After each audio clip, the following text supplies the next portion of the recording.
കാറ്റായി പറന്നിടന്ന നിങ്ങളുടെ ചിറകിനെ ആരാണ് കൂട്ടിലാക്കിയത്?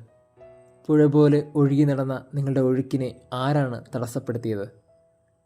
എന്താണ് ലോകമെന്ന് ചോദിച്ചാൽ അത് ഒരു വ്യക്തിയെയോ ഒരു സന്ദർഭത്തെയോ ഒരിടത്തെയോ ചൂണ്ടിക്കാണിച്ചാൽ എന്തർത്ഥമാണുള്ളത്?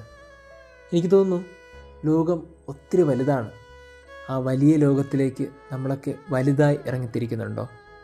ചിലപ്പോഴൊക്കെ പറന്നിടന്ന് നമ്മുടെ ചിറകുകളെ കൂട്ടിലാക്കിയതും ഒഴുകി നടന്ന നമ്മുടെ ഒഴുക്കിനെ തടസ്സപ്പെടുത്തിയതും നമ്മൾ തന്നെയാണ്. വിശാലമായ ഈ ലോകത്ത്, വിശാലമായ ഇടങ്ങളിൽ, വിശാലമായ കുറേ മനുഷ്യരിലേക്ക് നമ്മളൊക്കെ പറന്നു ചെല്ലണം. അത് ഒരിടത്തോ ഒരു സന്ദർഭത്തിലോ ഒരു വ്യക്തിയിലോ ചുരുക്കി ഇല്ലാണ്ടാക്കരുത്. ക്രിസ്തു ഈ ഭൂമിയിൽ പറന്നിടന്നവനാണ്, ഒഴുകി നടന്നവനാണ്. അതുകൊണ്ട് എല്ലാവരിലേക്കും അവൻ ഒഴുകിയെത്തി, പറന്നെത്തി. നമുക്കും ചിറകുണ്ട്, നമുക്കും ഒഴുക്കുണ്ട്.